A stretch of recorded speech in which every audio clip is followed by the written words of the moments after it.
E se tudo o que você aprendeu sobre Cristo estava errado? E se o verdadeiro significado de Cristo não fosse um personagem histórico, mas algo infinitamente mais próximo, mais íntimo, mais poderoso? Neville Goddard afirmou algo que chocaria a maioria das religiões. Cristo é a sua própria imaginação humana. Sim. O poder criador de Deus não está fora de você. Ele está dentro de você, como sua capacidade de imaginar. Nesta palestra rara de 1966, Neville Goddard revela um dos maiores mistérios espirituais da Bíblia. Por que o apóstolo Paulo pregou apenas Cristo crucificado, e por isso significa que Deus está limitado dentro da imaginação humana? Quando você entender isso, você perceberá que a cruz, o nascimento divino e a salvação acontecerão dentro de você. E talvez, pela primeira vez na vida, você entenda o verdadeiro significado destas palavras. Examinai-vos a vós mesmos. Não sabeis que Cristo está em vós? O tema desta noite chamarei de a imaginação humana. Poderia chamá-lo, e talvez vocês o façam, por muitos outros títulos. A imaginação humana é a verdadeira videira da eternidade, o corpo eterno de Deus.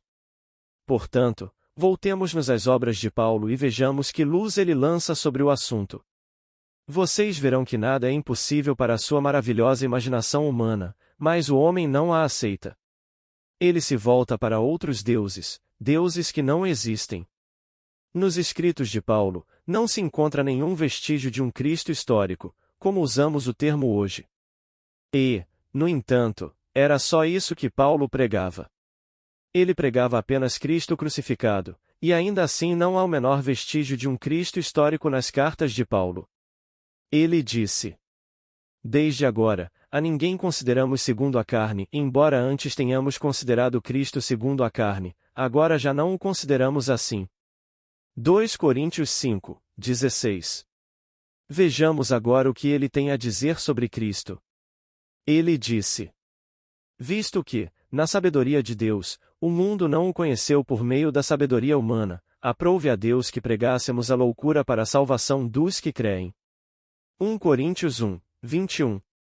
Bem, o que ele pregava? Ele pregava Cristo crucificado, escândalo para os judeus e loucura para os gregos. Cristo é o poder de Deus e a sabedoria de Deus. 1 Coríntios 1 versículo 23, 1 versículo 24. Era isso que Cristo significava para ele. O poder de Deus e a sabedoria de Deus. Ao ler suas cartas, você só pode chegar a uma conclusão. Ele está falando da sua própria e maravilhosa imaginação humana. Essa é Cristo. Ele disse: A sabedoria do homem é loucura aos olhos de Deus. A loucura de Deus é mais sábia do que os homens, e a fraqueza de Deus é mais forte do que os homens. 1 Coríntios 1 versículo 25. Ele contemplou o Cristo crucificado como Deus em seu nível mais baixo, no ponto mais humilde. Para ele, Cristo era a impotência do poder criador e, no entanto, essa impotência que parecia morta era para ele mais criativa e mais sábia do que o poder e a sabedoria do homem. Assim, quando ele fala em trazer sobre o seu corpo a morte de Cristo, para que também manifeste a vida de Cristo em seu corpo, a palavra traduzida como morte é definida nas Escrituras como impotência. Está em um nível tão baixo que parece estar morto e, no entanto, apesar da aparência de morte, é mais sábia do que a sabedoria do homem e mais forte, a aparente fraqueza, do que a força dos homens. Você pode tentar e colocá-lo à prova. Ele disse: Venham e ponham-se à prova. Vocês não reconhecem que Jesus Cristo está em vocês? A menos, é claro, que vocês não sejam aprovados. 2 Coríntios 13 versículo 5. Bem, se ele é a minha imaginação humana e todas as coisas foram criadas por ele, e sem ele nada do que foi criado existiria, certamente posso testá-lo se ele for a minha imaginação humana. Veja bem, ele tem a sabedoria para conceber os meios. Eu não preciso conceber os meios conscientemente. Ele tem o poder de executar a suposição imaginativa. Então, ouso assumir que sou aquilo que a razão nega, aquilo que os meus sentidos negam, sabendo que o ser que assume isso é Cristo Jesus, e ele possui essa sabedoria, embora fraca. Pois o que é mais fraco do que uma mera suposição de que algo é assim, embora a razão me diga que não é? Quando os meus sentidos negam isso e todas as pessoas ao meu redor, pessoas sábias, me proíbem de fazê-lo se eu confessasse o que fiz. Mas aqui estou eu, em desvantagem, e ouso presumir que agora sou aquilo que todos negam que eu seja. Será que essa presunção tem o poder e a sabedoria para se concretizar? Dizem que sim, se eu a aceitar. Mas também me dizem que o homem não a aceitará. Muito poucos a aceitarão. Samuel Brothers escreveu sobre a cruz. Aquele que carrega aquela árvore amarga com astúcia, em outras palavras, que a carrega em silêncio, sem discutir, apenas em silêncio, descobrirá que ela é um fardo tão pesado quanto asas para um pássaro ou velas para um barco. Se você ousar carregar aquela árvore amarga, descobrirá que ela é um fardo desse tipo. Isso é um fardo. Compreendemos as palavras: tomem sobre vocês o meu jugo e aprendam de mim, pois o meu jugo é suave e o meu fardo é leve. Mateus 11, 29. Existe algum fardo nisso, em carregar esse tipo de cruz? Para onde você poderia ir que não consegue imaginar? Para onde você poderia ir onde está desprovido da capacidade de imaginar? Se eu o colocasse em uma masmorra, não poderia impedi-lo de imaginar. Não importa onde eu o coloque, não posso tirar nada de você. Mesmo que eu o deixasse inconsciente, não poderia tirar sua capacidade de imaginar. Bem, isso é um fardo? Ele disse: meu fardo é leve e meu jugo, se vocês o aceitarem, é suave. Ele oferece o seu jugo, que é o seu conhecimento baseado na experiência, o seu conhecimento das Escrituras, em troca do seu, baseado em especulação, em teoria, em suas concepções errôneas, ensinadas a vocês desde o berço. Então ele oferece a você o que ele pessoalmente vivenciou. Estou falando agora de Paulo. Ele oferece todo esse quadro. Pois ele saiu para perseguir todos aqueles que acreditavam no caminho. Cristo disse: eu sou o caminho, eu sou a verdade, eu sou a vida. João 14, 6. Bem, o que há de verdadeiro em uma suposição que a razão nega? Isso é um julgamento verdadeiro? Se eu escrevesse agora exatamente o que quero ser e escrevesse como se já o possuísse, bem, isso não é um julgamento verdadeiro se a verdade tiver que se conformar ao fato externo ao qual se refere. Então eu escrevo exatamente o que quero ser, mas não escrevo dessa maneira, escrevo como se eu fosse isso. Bem, se eu apresento isso e não consigo apresentar as evidências, então isso é uma mentira. E então, ele disse: eu sou a verdade. Bem, se ele é a minha imaginação e todas as coisas são possíveis para ele, eu posso escrever dessa maneira, sabendo que possuo em mim o poder e a sabedoria para torná-lo assim. Não preciso tentar romper um vaso sanguíneo para conceber os meios para que isso aconteça. Simplesmente parto do princípio de que Cristo Jesus é a videira eterna, o corpo eterno de Deus, e esta é a minha própria e maravilhosa imaginação humana. Se isso for verdade, e todas as coisas lhe são possíveis, e sem ele nada do que foi criado existiria, então começo a presumir que agora sou aquilo que gostaria de ser. Assim, deixo de querer ser isso porque já sou, e aguardo com confiança que isso se manifeste na tela do espaço. Vamos analisar uma pequena passagem das Escrituras. Veja bem, o livro é um mistério. Paulo usa a palavra mistério nada menos que 20 vezes. Pensamos que se trata simplesmente de história, história secular. Não tem nada a ver com o que chamamos de histórico no mundo. Você nunca encontrará esses personagens em nenhuma parte do mundo. Nunca os encontrará cavando a terra e procurando por eles, eles estão todos na imaginação humana. Então, vejamos esta noite se você não é Simão. Espero que seja. Seu nome pode ser Ana, pode ser Maria, pode ser algum outro nome, mas espero que você possa dizer que é Simão. Simão aparece no início e no fim da história. Mas somos instruídos a inverter a história. Os primeiros serão os últimos e os últimos serão os primeiros. Então, se considerarmos sua última aparição, e eles o estão levando para a cruz, e agarraram um homem chamado Simão e o obrigaram a carregar a cruz. Então, colocaram a cruz sobre ele, e quando chegaram ao lugar chamado a caveira, ali o crucificaram. A caveira. A palavra Simão significa ouvir. É Shema, a primeira grande palavra da confissão de fé do judeu. Ouve, ó Israel, isso é Shema, isso é Simão. Ouve, ó Israel. O Senhor nosso Deus é o único Senhor. Deuteronômio 6, 4. Não dá para fugir disso, não dá para encontrar dois deuses, só um, e o seu nome é Eu Sou. Êxodo 3 versículo 13, 15. Quando digo Eu Sou, não me refiro a dois. É simplesmente a essência do meu ser. Eu sou. Então, o nome dele é Simão. Significa ouvir com inteligência, compreender, mas também consentir, obedecer. Eu posso ouvir com inteligência e ignorar o que ouvi, entendendo cada palavra que você disse, mas não concordo com você, então viro as costas. Se eu ouvir com compreensão, concordar e obedecer. Ele disse: Por que me chamam de Senhor e não fazem o que eu digo? Então você ouviu agora, bem, você vai concordar? Bem, agora obedeça. Então aqui está Simão carregando a cruz. Ele lhe diz: Minha cruz, este fardo é leve. Aquele que tomar sobre si esta árvore amarga e simplesmente carregá-la com astúcia, em silêncio, descobrirá que é um fardo tão leve quanto asas para um pássaro, como velas para um barco, não há lugar aonde eu não possa ir rápida e facilmente. Se eu a aceitar. Agora, vamos à primeira menção do nome Simão e descobrimos que ele vem em espírito, não em carne. Todo esse drama se desenrola no ser sobrenatural. Pois esse ser, chamado de sua própria e maravilhosa imaginação humana, personificado como Messias, personificado como Cristo Jesus, é um ser totalmente sobrenatural. Então, ele entra no templo em espírito. Que templo? Não nos é dito.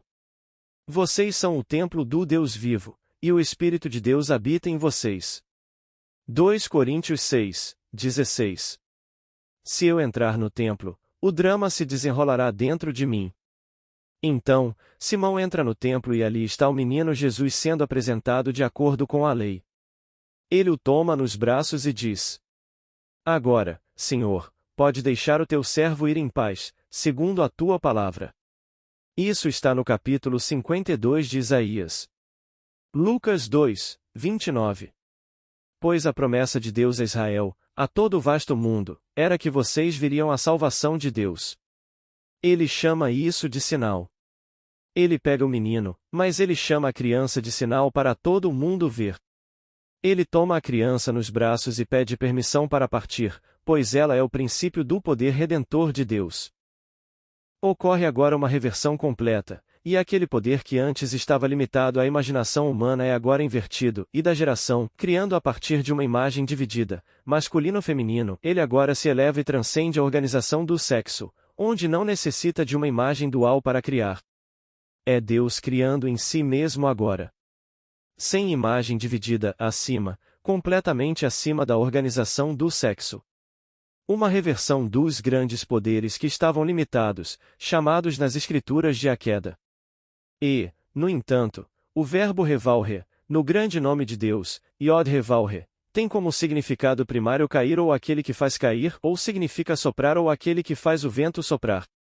Portanto, o consideramos em seu significado primário, e então, quem caiu? Deus e seu poder criativo não podem ser separados. Assim, quando falamos da queda do homem, é a queda de Deus, seu poder criativo, sua sabedoria, limitados. E atinge o limite da contração chamado homem, o limite da opacidade chamado homem.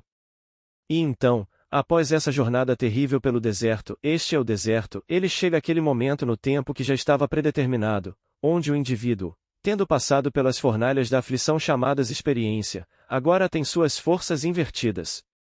Não apenas retorna ao ponto de partida, mas retorna expandido. Tudo se expande além do que era. A sabedoria aumenta além do que era. Não há limite para a expansão, havia apenas um limite para a contração. Não há limite para a translucidez, apenas um limite para a opacidade. Então, Quando esse limite foi atingido e a jornada começou, apesar do poder reduzido ao nível mais básico, ainda era mais sábio do que a sabedoria do homem. Ainda era mais forte do que toda a força do homem. Embora fosse Deus em seu ponto mais fraco, quando simplesmente assumiu a forma humana.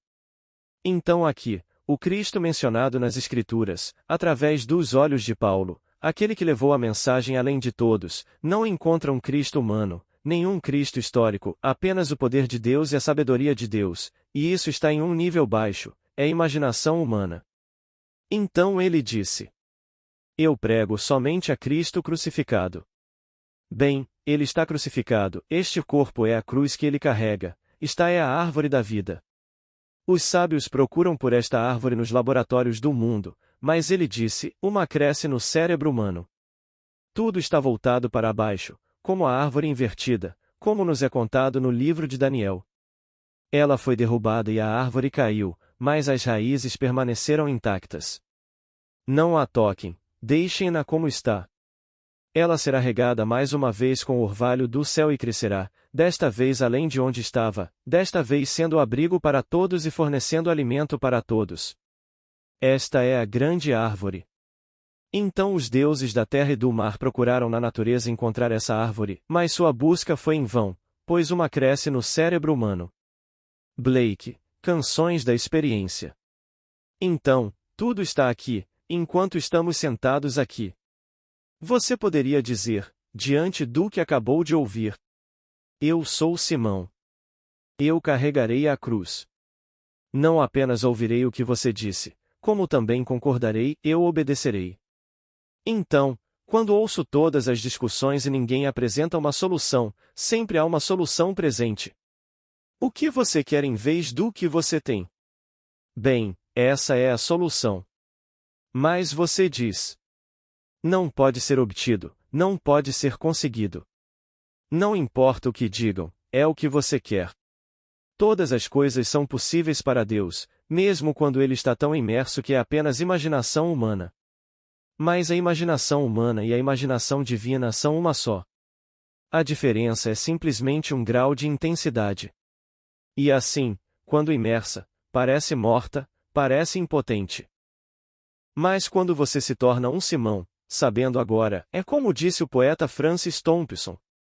Pois o nascimento tem em si o germe da morte, mas a morte tem em si o germe do nascimento. Então, tudo começa com a cruz, levando ao crânio onde o crucificam. Mas essa morte carrega em si o germe do nascimento. Inverta a história.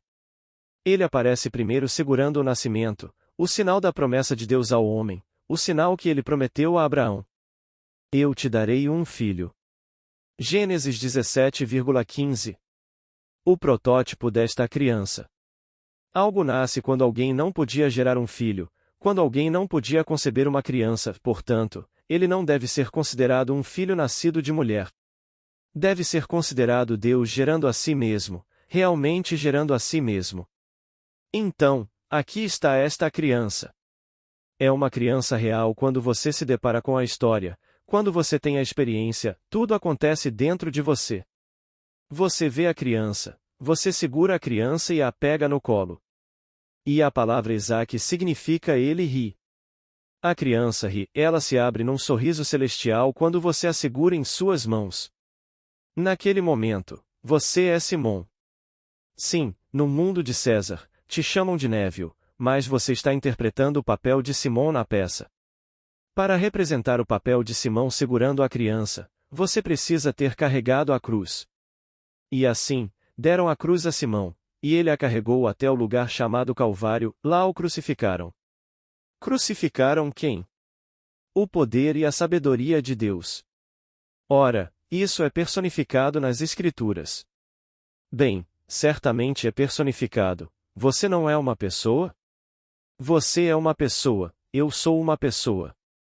Portanto, o poder é personificado, pois o poder precisa do homem como agente para se expressar.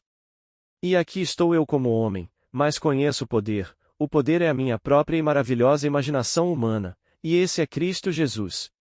Nunca houve outro, nunca haverá outro. Apenas a sua própria e maravilhosa imaginação humana. Então, teste-a e veja. Se eu ousar testá-lo, devo prová-lo em ação. E assim, aceitarei o desafio. Você faz isso não apenas por si mesmo, você faz isso por outro.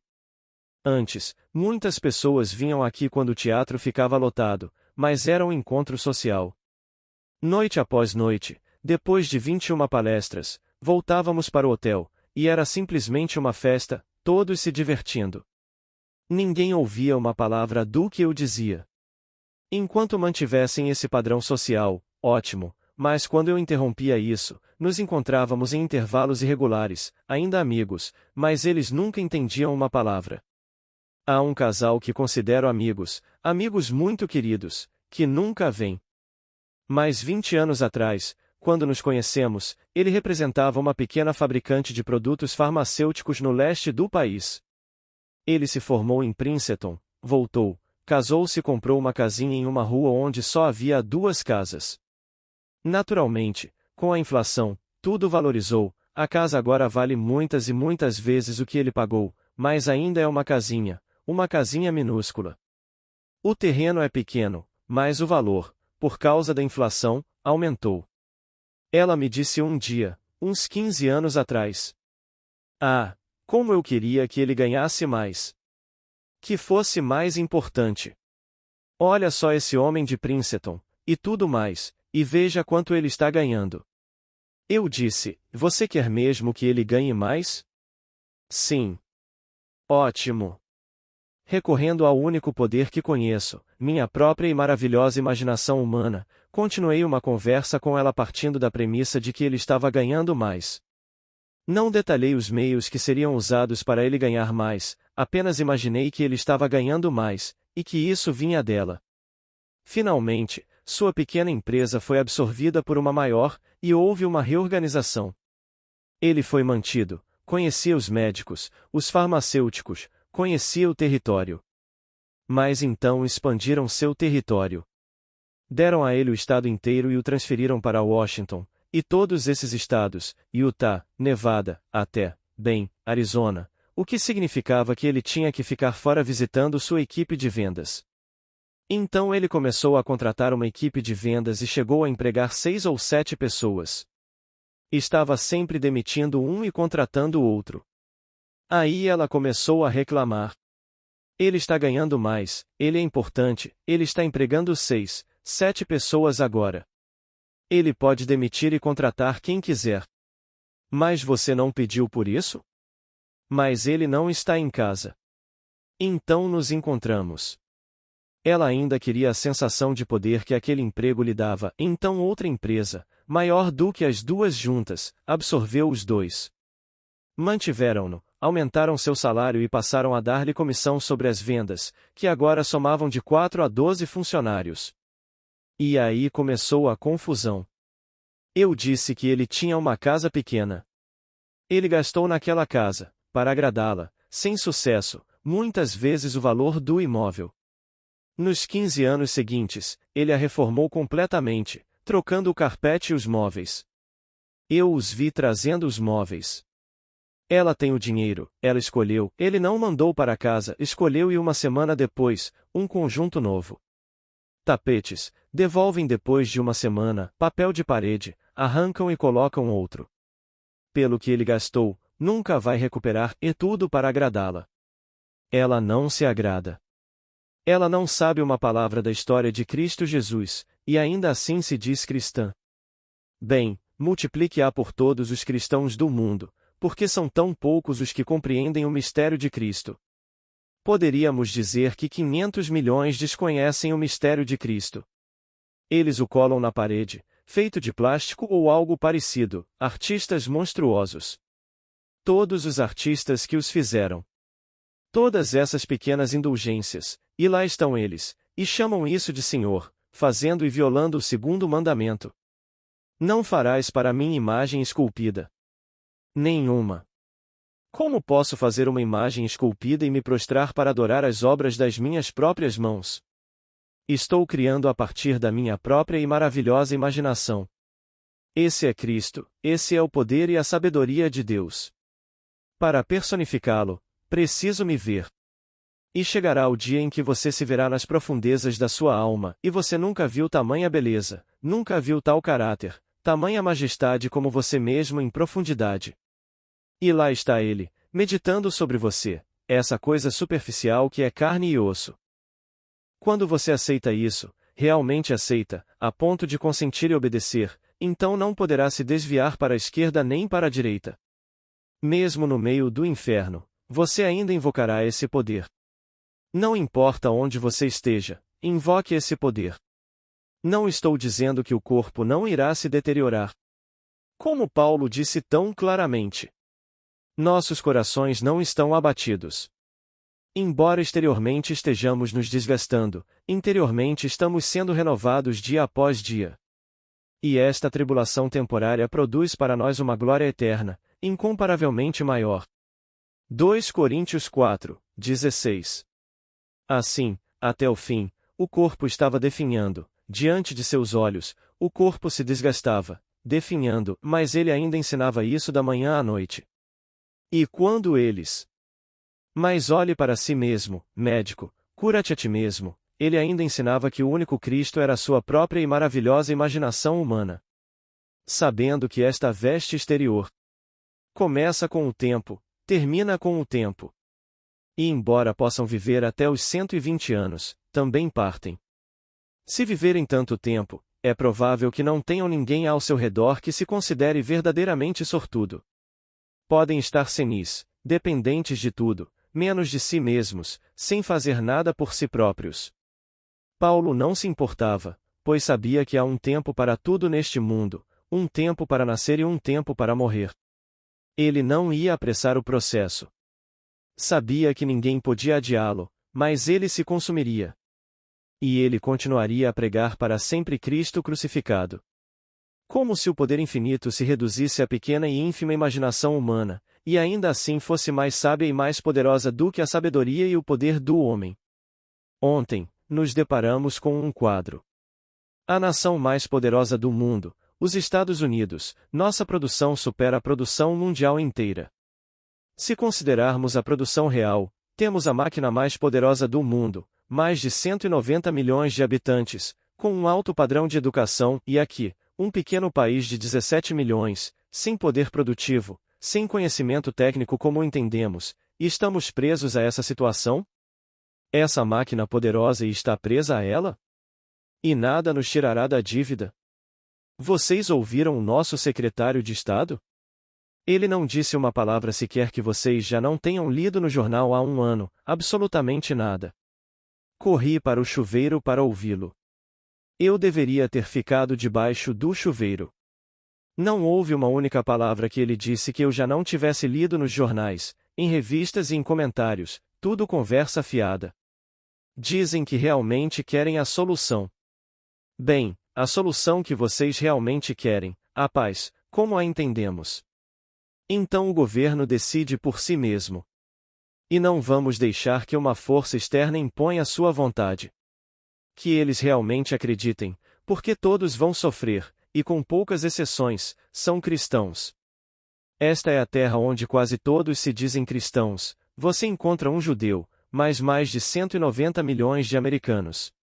Temos outros que se dizem de outra religião. Temos alguns budistas, alguns hindus, mas mesmo se excluirmos os ateus e os agnósticos, ainda teríamos bem mais de 100 milhões que se dizem cristãos.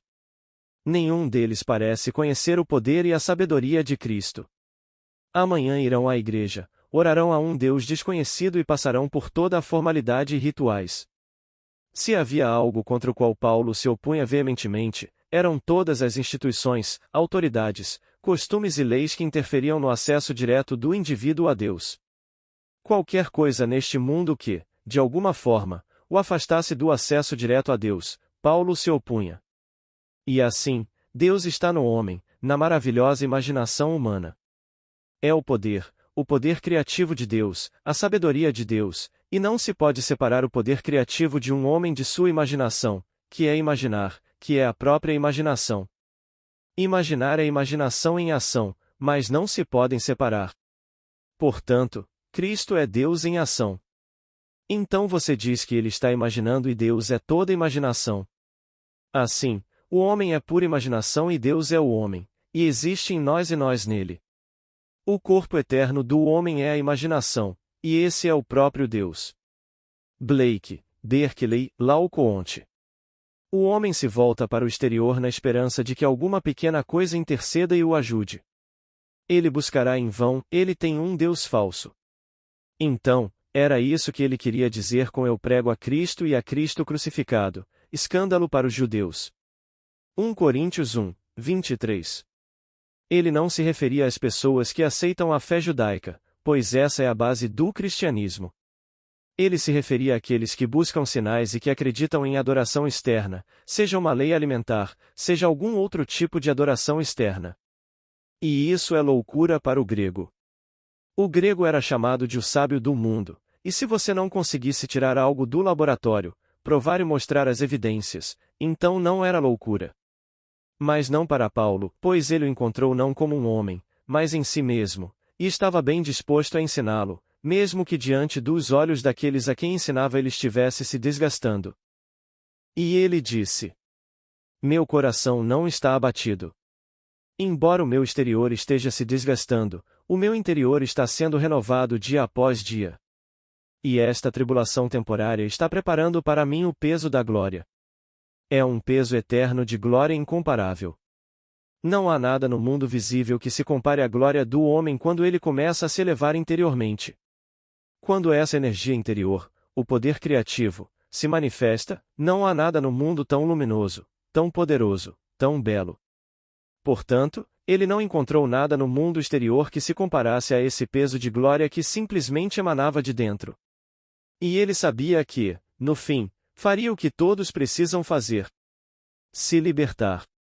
E, no caso dele, não havia volta. Ele sabia que aqueles que não o aceitassem, e não ousassem sequer chegar a segurar aquela criança, seriam restaurados no que chamamos de morte, apenas para morrerem novamente. Mas todos, na morte, são restaurados à vida apenas para morrerem novamente. E somente aqueles que seguram a criança que é a promessa de Deus ao homem. Onde tudo se completou. Pois o nascimento tem em si o germe da morte, mas a morte tem em si o germe do nascimento. Portanto, quando eu carrego a cruz, eu a carrego diretamente para a morte, mas o germe do nascimento está na morte, e por isso agora segurarei a criança em minhas mãos e direi: Deixa-me ir, segundo a tua palavra. Lucas 2, 29. E a tua palavra era que todo o vasto mundo da carne veria a tua salvação, e aqui está a tua salvação. Assim, todo aquele que o segura parte, para nunca mais voltar. Ele não pode mais morrer. Agora, vamos entrar no silêncio. Alguma pergunta, por favor? Pergunta inaudível. Resposta. Este mundo que você vê como tão real. Você está sentado aí, eu estou aqui em pé. Eu já estive em mundos tão reais quanto este sem me mover mais do que 5 centímetros. Está tudo aqui. Existem mundos dentro de mundos dentro de mundos, e todos igualmente reais e povoados como este mundo. Dizem que no capítulo 20 do Evangelho de Lucas, aqueles que não eram chamados de agnósticos eram, na verdade, os ateus da época, chamados saduceus. Os fariseus acreditavam na lei, acreditavam na ressurreição, mas não da forma como era ensinada por aqueles que vieram dizendo. Foi assim que aconteceu. Então o saduceu fez uma pergunta muito simples para pegá-lo em contradição, pois, se você é um estudante da Bíblia, deve conhecer a lei de Moisés. Ele disse: Mestre, Moisés disse na lei que, se um homem se casar e morrer sem deixar descendentes, e tiver irmãos, estes deverão casar-se com a mulher para gerar descendência para o irmão. Ora, havia 7 irmãos. O primeiro casou-se e morreu sem deixar descendentes, o segundo casou-se com ela e morreu sem deixar descendentes, e, finalmente, o terceiro, o quarto, o quinto, o sexto e o sétimo casaram-se com ela, e, por fim, ela morreu sem deixar descendentes. Na ressurreição, de quem é a mulher esposa? Pois ela teve 7 maridos. Lucas 20 versículo 27, 33. Disseram isso para pegá-lo em contradição. E esta é a resposta dele. Os filhos desta era casam-se e são dados em casamento. Uma tradução possível dessa passagem grega é que significa que geramos filhos a partir de uma imagem dividida. Mas aqueles que forem considerados dignos de alcançar aquela era, agora ele divide as eras, esta era e aquela era, e aqueles que forem considerados dignos de alcançar aquela era não se casarão nem serão dados em casamento, porque não podem mais morrer, são filhos da ressurreição, filhos de Deus. Versículo 34. Seu poder criador, personificado como um filho, entrou em uma nova era ao ressuscitar desta era, e esta era nas Escrituras é chamada de a Era da Morte, onde o poder está tão baixo que é como se tivesse morrido. Quando a situação se inverte e o homem é elevado a partir deste nível, então ele não pode retornar. Ele continua na nova era, portanto, não pode mais morrer. Se eu disse que ele não pode mais morrer, estou insinuando que aqueles que não são como ele devem morrer. Assim, na morte, como chamamos a morte, o homem é restaurado à vida, apenas para morrer novamente. E assim, a jornada continua. Mas, como Deus está desempenhando todos os papéis, ninguém vai falhar. No fim, todos devem ressuscitar, ou uma porção de seu poder criativo infinito estará faltando, e isso não pode acontecer. Então, ele implica que seu casamento aqui pode ser pleno, pode ser feliz, mas isso não significa que você se unirá à mesma pessoa lá. Não significa que você desempenhará o mesmo papel que desempenha agora. Ele implica que não haverá perda de identidade, nenhuma mudança de individualidade, o ator permanece o mesmo, mas o papel é diferente. E você aprende a aceitar a cruz e a viver por ela, a consentir com ela, para que possa saber como resolver todos os problemas do mundo, mesmo que em tom baixo, que você confie no poder de Deus e na sabedoria de Deus, e não necessariamente na sabedoria do homem. Então, onde você começa na vida? Se você conhece Cristo crucificado, realmente não importa. Você não precisa estar do lado certo da rua, ter nascido na família certa, segundo os padrões da sociedade. Isso não significa que você esteja mais perto da nova era. Então ele insinua, na verdade ele afirma, explicita. Aqueles que forem considerados dignos da ressurreição. Bem, todo o drama começa, na verdade, com a ressurreição, a nova era. O drama geral, começa com a crucificação, que acabou. A crucificação acabou para todos nós. Todos foram crucificados com Deus, pois todos estão vivos, e a imaginação do homem está em baixa. Essa é a crucificação. Portanto, a crucificação acabou para toda criança nascida de mulher. Será que ele agora, enquanto crucificado, ouvirá a história, concordará com ela e viverá de acordo com ela? Então, isso conduz em direção ao nascimento, o nascimento da criança, onde ele a segura em seus próprios braços e pede a Deus que cumpra sua promessa. Deixe-me partir em paz, segundo a tua palavra. Todos o acolherão. Alguma pergunta? Pergunta inaudível. Resposta. E quanto àqueles que acreditam em karma? Bem, karma tem a ver com causa e efeito. A Bíblia não diz que o mundo não é regido por causa e efeito. Portanto, que o homem não se engane, pois colhemos o que plantamos. Se eu plantar milho, colheirei milho. Vejam aqueles campos, o gergelim era gergelim, o milho era milho, o silêncio e a escuridão sabiam, e assim nasceu o destino do homem. Sempre revelamos o que estamos semeando, todos atos imaginários. Mas ele também ensina que quando uma pessoa vem a este mundo mutilada, ele usa a história do cego, não por causa de alguma experiência anterior na terra que lhe rouba a visão de outra pessoa, cegando-a, e, portanto, ela precisa se arrepender, não. Ele disse: para que as obras de Deus se manifestem. Você desempenhará todos os papéis no mundo, ou já os desempenhou. Mas aqui, cuidado com o que você planta, com seus atos imaginativos. E se o mundo inteiro acredita em karma, ou seja, reencarnação, a Bíblia não ensina isso. Ela não ensina nenhuma perda de identidade. Eu não conseguiria encontrar aqueles que transcenderam, como eu, e sofreram perda de identidade. Minha mãe morreu aos 62, 63 anos, uma morte dolorosa. Ela parecia, nossa, muitos anos mais velha do que isso. No entanto, no momento em que ela morreu, a 3.200 quilômetros de onde eu estava, ela apareceu como uma mulher linda e glamourosa de uns 20, 19, 20, 21 anos, simplesmente escovando seus lindos e longos cabelos loiros. Ela era muito loira, com olhos azuis como a porcelana. Não falava comigo, mas lá estava ela, simplesmente escovando os cabelos e sorrindo. Então, ali estava ela, pelo menos 60 anos mais jovem do que aparentava. Ela faleceu 20 anos antes do meu pai. E então, qual o papel que ela desempenha agora, eu não sei, mas ela está desempenhando o papel mais adequado para o despertar. Pois o propósito é despertar e se transformar. E não fizemos nada para causar a queda. A queda foi autoimposta por Deus para um propósito criativo. Somente restringindo-se ele poderia expandir-se. Portanto, ninguém tem culpa. Mais alguma pergunta? Teste Cristo, sua própria imaginação, teste A, coloque-a à prova. Você deve prová-la no teste. Se ele é sua imaginação, você deve prová-la. Não deixe que outra pessoa faça isso por você. Esta minha amiga, que ainda é minha amiga, uma querida amiga, não tem um único pensamento a respeito de Cristo, e mesmo assim sua oração foi atendida.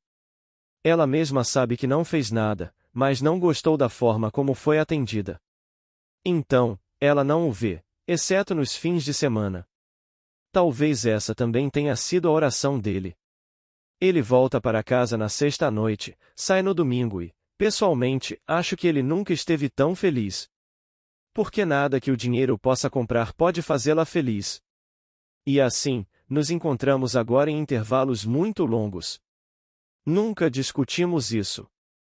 Discutimos personalidades que já se foram deste mundo, há muito tempo. Ela tinha algum parente no teatro antes da virada do século, tinha um nome, os velhos tempos do vaudeville, e ela ainda vive nesse sonho antigo. Por que estragar a noite? Entre na onda, pegue o disco e comece a falar sobre a mesma coisa. Coloque o disco para tocar, repetidamente. Mas falar sobre isso é como falar grego. Não sabe do que você está falando. Pergunta. Agora, só quero deixar uma coisa bem clara. Se nós, como você mencionou, nascemos em uma situação na qual nascemos porque desempenhamos o nosso papel. Certo, então se fizermos isso, você disse que apenas observamos o papel que desempenhamos com a nossa imaginação humana, porque colhemos o que plantamos. Mas, mesmo desempenhando todos os papéis, ainda assim teremos o controle das nossas vidas aqui e agora? Quer dizer, como você disse, não existe um futuro incondicionado para nós neste plano atual. Resposta. Muito bem, se entendi sua pergunta. Você se encontra aqui, vestido com uma vestimenta mortal e frágil, que precisa ser alimentada, vestida e hidratada todos os dias, e, portanto, carrega consigo um fardo. Mas você poderia honestamente admitir que teve algo a ver com isso? Você não admitiria que nasceu fisicamente pela ação de poderes que não são seus? Você se viu vestido com uma vestimenta de carne e osso e tira o melhor proveito disso. Ao longo do caminho, você ouve falar de um poder que possui, que é o seu próprio ser, e você acredita nele ou não. Se você acredita, você consente com ele, obedece a ele, vive por ele. Bem, assim como você nasceu fisicamente pela ação de um poder que não é seu, deixe-me assegurar-lhe que você nascerá espiritualmente pela ação de um poder além do seu. Quando chegar a hora e você despertar, pois é isso que o verbo significa, despertar, embora ele pareça morto, ele não está morto. A crucificação não é a morte como a entendemos. Ela está tão apagada que se torna impotente, e parece que todo o poder criativo de Deus está morto. Contudo, em seu ponto mais fraco, é mais forte que a força do homem, em seu ponto mais insensato, é mais sábio que a sabedoria humana. Então, nós a aceitamos, e um dia despertaremos. E esse mesmo pequeno poder, chamado nas Escrituras de Jacó, ele é tão pequeno, como Jacó poderia ficar de pé? E o Senhor se arrependeu de ter feito isso e disse: Não será assim, E então o profeta repete: Oh, mas Jacó é tão pequeno, tão franzino. Como Jacó pode ficar de pé? Amós 7 versículo 2, 5. Bem, ele fica. A palavra Jacó, em seu verdadeiro sentido, significa aumentar, expandir, incrementar. Então aqui está Jacó multiplicando as 12 tribos, todas surgindo dele, uma expansão aconteceu. No entanto, ele era tão pequeno. E então, aqui, você atinge esse pequeno ponto e então desperta. Você se transforma e a expansão começa. E não há limite para a expansão além de onde você estava como poder criador de Deus. E personificado, sim, uma pessoa. Até terça-feira.